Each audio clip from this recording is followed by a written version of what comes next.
Evening all, welcome back to Rebirth. Right, basically, hopefully you've been watching the first one, and hopefully you're enjoying the premise of this series. And I think today's, I guess, jaunt is going to be really about crewing up, checking out the assets we've got, and then really, I think, just really kind of starting to develop actually what this game is about. So there's a bit of action, there's going to be a bit of flying around, so it's all nicely edited into a concise bit. Now, the campaign obviously is going to take you through the basics of the game, so you know, it's actually not too bad. You know, tutorials and all that I think have always been a bit of a tricky thing in this game, because certainly when I played X3 Terran Conflict, which I guess, I mean, I did play all of the X games, but I think X3 TC was the one that I really got into and spent days playing it, and I think it was because of certainly maybe the scripting, but anyway, I digress.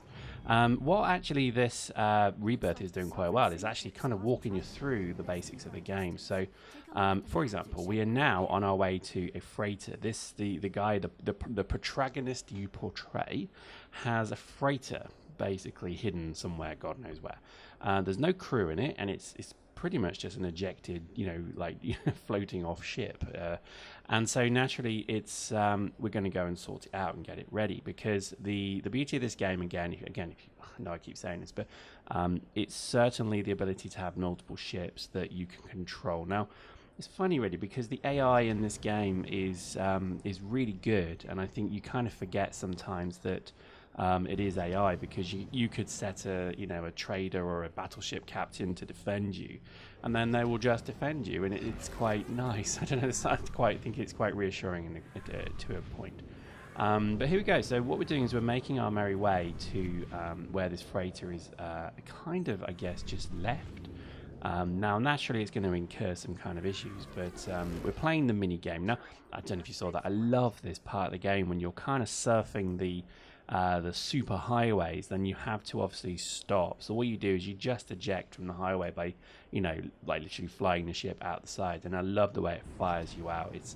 I don't know, it's something that I've always thought there would be, you know, most sci-fi doesn't really touch on this. In fact, it's a quite good point, because a lot of sci-fi really just assumes that, you know, inertia and, you know, the idea of momentum is just kind of a, you know, something that they go past. So they just make out that science has got to the point where inertia is no longer an issue, momentum is no longer an issue, and so on. Whereas games like this, I think, really do it. And I think there's nothing better than when you see a ship jump in to a system and you realize that it's moving fast, and this whole thing will almost like slide and angle around as this massive, you know, megaton, you know, huge battleship or freighter or whatever it may be is literally fighting to slow its inertia down and gain control of its kind of speed. And I love that, and certainly I'm getting that feeling from this game. Things have weight, and this is something Eve never got. I mean, Titans just move slowly. They never felt heavy, they never felt massive, whereas in this game, certainly the X3 TC and X3 AP, that's Terran Conflict, Albion, Prelude, the ships in that felt heavy. So if you jumped a battleship in, or if you jumped a freighter in, you just felt almost as if there was this sort of shockwave in space, then boom, the ship was there, and you felt almost as if there was a, you know, a sort of real gravity to these things. Also, I think the one thing that X3 has got that so many games don't have, and if they do have, they do it badly, is collision damage. And I think, you know, if you've played other games like Space Engineers and other things, you probably will be really like looking forward to that particular game's model of collision detection, or whatever you want to call it, because it will deform the ships and explode them. You don't have that in this, but I would say that, you know, the fact that you're terrified when you jump a freighter through a Stargate and all of a sudden you're not sure if something's going to crash into you, that's quite a nice scary feeling, and it's something X series have always done well. And I think Rebirth is just I'm just starting to understand this whole concept, because it does feel like, you know, there is momentum. So there you go, that gate just propelled me forward. I love that. I love this feeling of you know, again, I know I keep going on about it, but so few games actually make you think you're flying a spaceship in space. They just make you think that you're flying something which has got a massive, you know, engine behind it and zero weight at all, so therefore it can go stop, start, stop, turn, start, stop. I hate that. I think that's shite. I think what I really look for in a game that, you know, like this is that exactly that. Literally, again, I got thrown out of star lane and the ship's pretty much slid out of the star lane. I love that. That's amazing. Anyway, so where are we in the campaign right now? Well, as you saw, I had to fight off some dudes who are obviously trying to get into my freighter. They're trying to jack me, man. So what what I have to do now, and again, this is just the beginning of a whole part of the game that I think you'll just love, is I have to go and basically hire a captain to take over, you know, the control of that vessel under my control. Now, again, this is one of the beauties. You can go and buy a ship. You can then have that ship you know, piloted by a captain. You can then have a crew on that ship, and you can give that ship orders from probably wherever you are in a galaxy. At least you used to be able to. I'm hoping you can in this as well. But look at this. I have to actually go to... Oh, that's not good. I think a policeman just crashed into me. Uh-oh. Let's try and dock before he notices. But the idea here is that, you know, you're kind of going to certain locations to do certain things. And in this case, I'm actually going to dock here and see if I can hire a captain. Now, this is a trade hub. There are bars, and you'll show you the bar in just one moment. But here you go. So I've landed. And again, this is the beauty, I think. This is why I think it makes such sense to have kind of just one main ship that you use.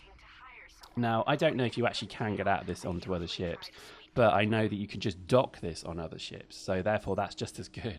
I like this kind of feeling that it's like a command ship or something like that. I don't know. I'm not sure how it will work yet, but we'll have a look at it. But what I quite think is very good is certainly, you know, having to go out and talk to people, and you can even charm them. You can, you know, literally just do the whole NPC stuff. And you can even go and search around the bases and find hidden loots. I mean, seriously, they've really gone to town with this. People are not happy with this. This certainly seems to be the area that I think a lot of people have reviewed quite negatively, in that it does feel a bit low rate. It does feel a bit low key, whatever you want to call it, low quality, whatever. I disagree. I think it's just probably about right. I would rather they, in an X game, have spent the majority of the time and effort on the outside spaceship kind of game, and the ability to build empires and the ability to be a pirate. I think that's certainly what they've done. This is new to them, so I think they've never really done an FP or first-person element RPG like this before, and I think from what I can tell and from what I can see, it looks bloody good. But yeah, things like that, he's in a spacesuit, it's a bit cheap. I get it, but this is the thing. I think with time, I think with mods, I think with patches, that'll just get up to where the general game is as it is at the moment. So don't be detractive of that. To me, it was just a minor point. It really didn't bother me, if I'm honest with you. And I actually kind of enjoyed walking around the station, seeing what was there. I love it when you go back into the hangar. I'm not too sure about the sound effects there. I think maybe I've got a pneumatic drill in the side of my head somewhere, because it did seem a bit all the way through those station bits. But again, could be just me. But and also I think certainly the speed of the game is going to have to be improved a little bit. I think a little bit of tweaking, a little bit of modding, whatever it may be. And again, this is just part of the process. This is the X game experience. That is such a big, complex game that usually something just needs a little bit of a tweak here and there. Is it a problem? No. Is it going to stop me enjoying it? Oh, no way. And I think certainly a lot of the game so far is just so enjoyable. So here we go. We've just gone through the space lane again. We're back at our precious freighter, and what we're going to do here is land on the freighter and actually pretty much transfer our captain to it. Now, I love this. I think before in the X games you had this feeling that you could just teleport. So if you got within range, you could kind of teleport between the ships. And I thought, yeah, that's fine. That's perfectly cool. I love this idea that you could just dock. So here we go. I'm actually going to dock. Now, I kind of balls this up because I forget that my decelerate and accelerate are different keys. But look at that recovery. That's a real kind of, you know, road traffic accident or space traffic accident avoided. But here we go. Oh, I love this. This is reminding me of Elite. I'm literally having flashbacks to Elite now. So, you know, I just think there's so much here to really get your teeth into. And again, when I look at a game, I do, you know, I kind of do my little calculation of how much is this going to cost me versus how much enjoyment and entertainment is this going to give me. And the X games have been the most, you know, next to Eve, they have been the most entertaining games I've ever purchased.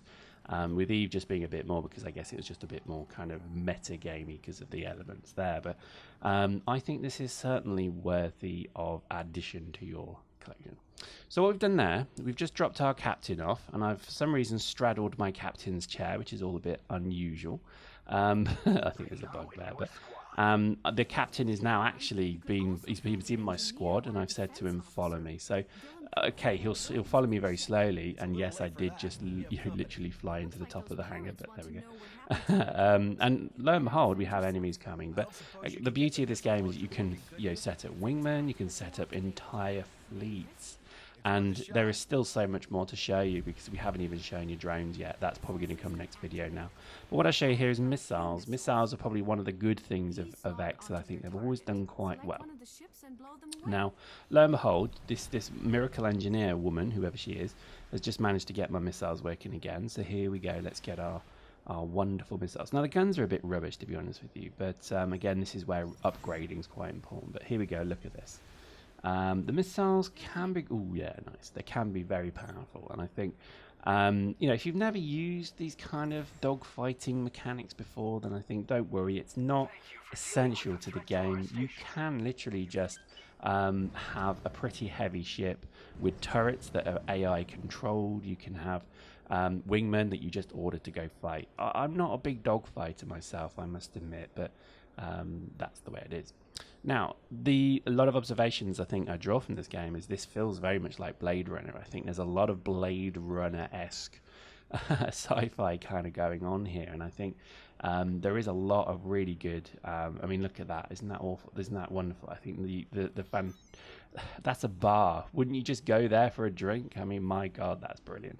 There's not many games that I think have really got that attention to detail. Look at the sirens of the police as they fly by and scan. There is a world. This is the thing. It's all about that ability to willingly suspend your disbelief. And for me, do I feel that I'm in a world that is, that is happening around me, that is going on? There's things happening. Yes, I do. When I dock, less so, but that will be patched. I think there needs to be a lot more animation on here. People walking around. Everybody's just stood still because, again, I think this was a whole alien part of the game for them. I mean, you go into the bars and the environments are quite good, but everybody's sat down. They're on their own. It's a bit weird. And it's like, what's up with this guy?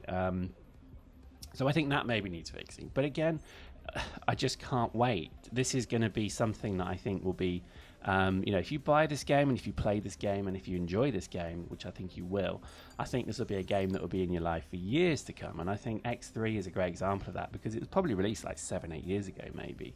In fact, maybe more. I think the original game was maybe, I don't know, 15 years old. My God, I'm old. But I remember playing that as a kid, and it's like, whoa, how the hell did that happen? And I think this is a really great example of a game that I think will just continue to grow, and I hope you maybe agree with that. So there we go. Now, this is, again, something that was hours of footage edited down into 10 minutes. So in the next one, what we'll do is we'll kind of bring you up to speed with where I am in the campaign. And I've got drones. And believe me, you will want to stick around for drones. So make sure you catch us up in part 3 because it's amazing. Hope you enjoyed that. See you next time.